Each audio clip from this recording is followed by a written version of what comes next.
ирээдүйн хойч болсон энэ хүүхдүүдтэй хогны талаар ойлгуулах хэрэгтэй байна. Тэдэндээ хичээл заах хэрэгтэй байна. Төслөө бариад хүмүүстэй уулзаад яг үүндээ хүүхдүүд хүмүүс ойлгохгүйсэн. Ихэнх нь энэ хичээлийг заагаад надад ямар ашигтай юм бэ гэсэн ийм л асуултыг тавьж ирсэн. Харин ганц хүн дэмжсэн нь Баянзүрх дүүргийн энэ хүүхэд залуучууд хөгжлийн төвийн хэлцээхэн байсан юм. Энэхүү төслийг дэмжих болсон шалтгаан гэвэл хүүхэд эрүүл аюулгүй орчинд өсөж дорных ёстой. Аюулгүй орчныг ярихын тулд орчны бохирдол буюу хог хаягдлыг бол нийт тэргуунд ярина. За хүүхэд өөрөө хог хаягдлыг ангилах, ялгах, мөн хог хаягдлгүй орчинд амьдрах талаар суур мэдлэгтэй болсноор Монгол улс маань ирээдүйн хойч болсон хүүхдүүд маань эрүүл цэвэр орчинд амьдрах суурийг өөрсдөө бий болгож байгаамаа.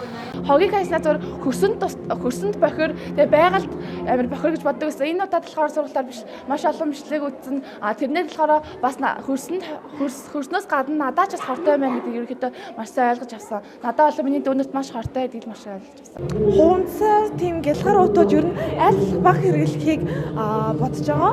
Аль даавууд ч юм уу эдлэгээ удаан тийм зүйлсийг хэрэглэх нь их зөв гэж.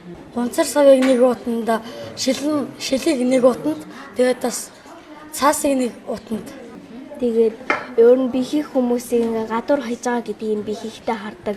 Яагаад гэвэл их орондоо хайргүй хүмүүс л тэгэх байх гэж бодож байна. Хайрцагын дотор шил, хумцар гэ хоёр ялгаад тус тустай ялгаад тэгээд хийж байгаа. Тэгээд хайрцагын дүүрэх юм бол дахин шинжлэх боловсруулахаар өгөөд тэгээд гоё санал ширээ болж болт юм.